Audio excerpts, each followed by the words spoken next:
Hello students, how are you? Today in HTCS we will start our first chapter. The name of the chapter is Interpersonal Communication.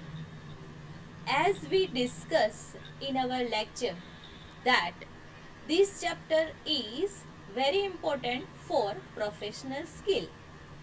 Let's see the points of the chapters.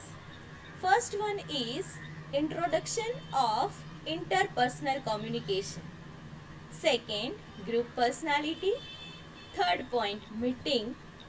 Fourth point, conference. And five, seminar. And last point is brainstorming. Here you have 6 points of unit 1.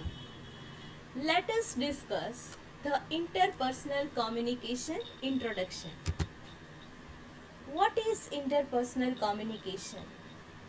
When we want to know the interpersonal communication, first of all, we have to understand something about the communication. Communication is the key element in establishing, developing, and maintaining human relations. Communication is the key element. Means communication is very important to establish, develop, and maintain or retain human relations. No human being can keep himself aloof from sharing his life experience with the fellow beings. કોઈ પણ human બીંગ્સ છે ને એ પોતાના લાઈફના experience છે એ બીજા સાથે share કર્યા વગર નથી રહી શકતો, right? Everybody wants to share his emotions with others, right? So he wants communication. It is the blessings only given to human with which they can express their emotions, feelings, ideas and beliefs to their friends, relatives, colleagues and superiors. It is the blessings by God, right? That human wants to express emotions, feelings, ideas and belief to their friends, their relatives, their parents, their brothers, sisters, their colleagues and their superiors and their assistants, so many people. He wants to share something everyone because man is a social animal. He is a gregarious. Gregarious means social. He wants to share everything of his life experience to others. Communication plays vital role in corporate world. Vital means important, where formal modes, style and language are used. Communication is very important in business world, in corporate world, where formal modes, style and language are used. Without communication, a man cannot involve with formal activities in business also, right? Communication may be intrapersonal or interpersonal. Here we have two parts of communication. Some communication was intrapersonal and some are interpersonal.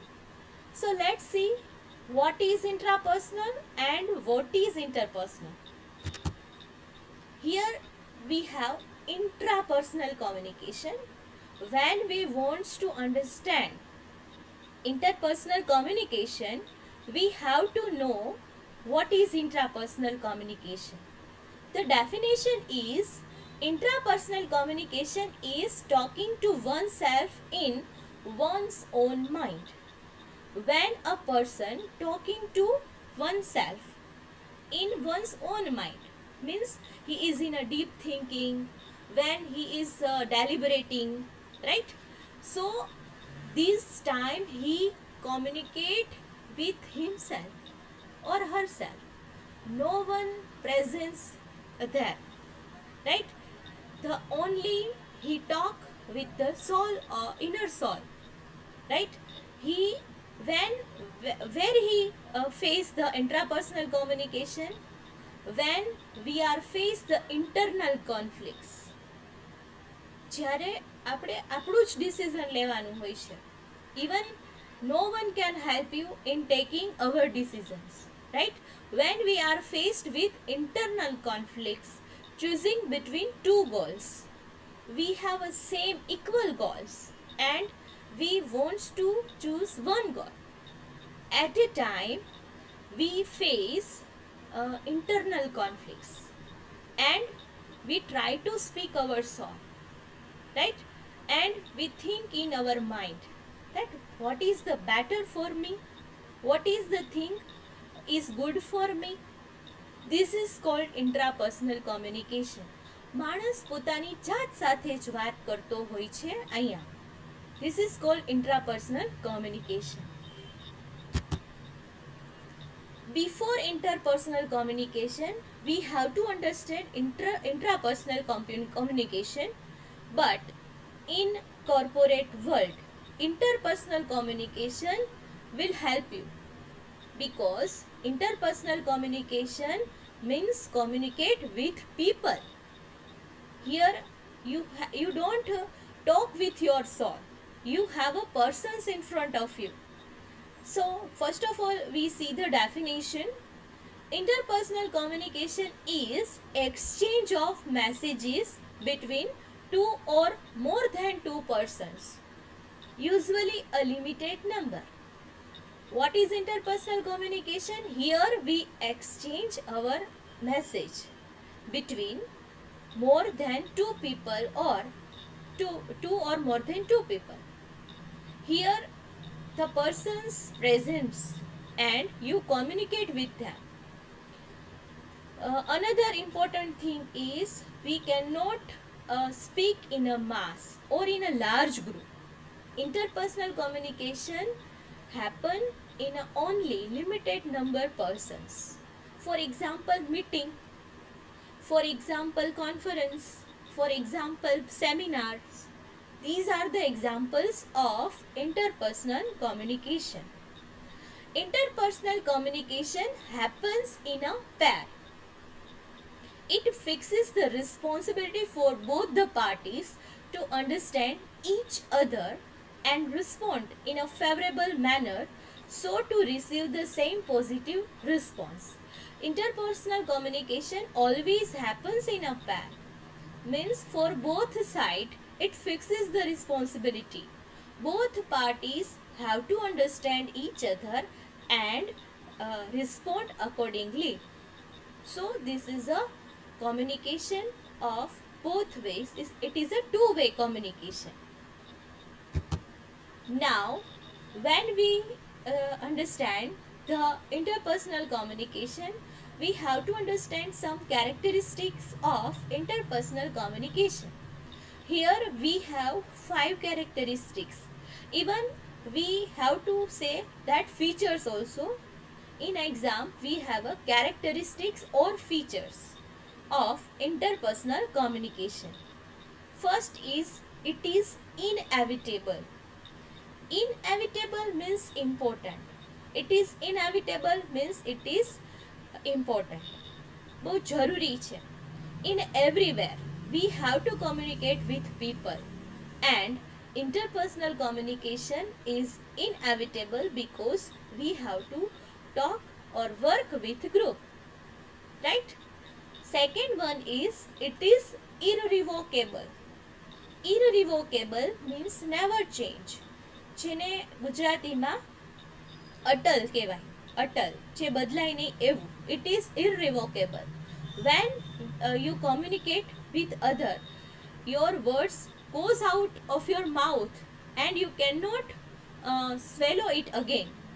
So when you talk, you have to be careful with persons. So interpersonal communication is irrevocable. Third point is, it is complicated. Complicated means difficult.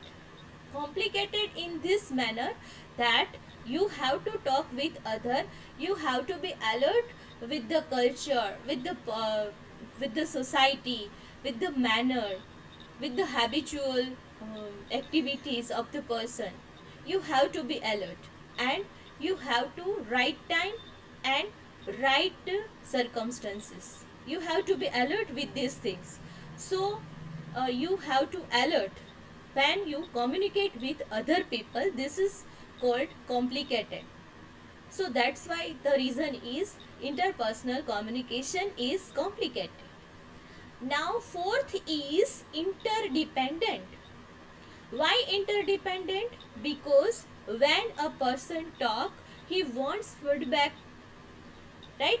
How he can know that the person who understand or not understand his messages, his message. So when other person respond in his message, he is we understand that the the message is goes in a right direction and efficiently. So interpersonal communication is interdependent because we exchange the messages. Next one is a blend of verbal and non-verbal elements. Verbal and non-verbal elements. Why? Because when we speak, we do not use only the words. We have to use our gestures, our eyes, our facial expression, our body language, so many things, right? In our, we have to be alert with our tone also. We have to put emphasis on some points also. So this is the last point, that interpersonal communication is mixture or blender of verbal and non-verbal communication. So students, these are the things that you have to remember in a chapter 1. So next video we discuss another topics. Till the time, have a nice day.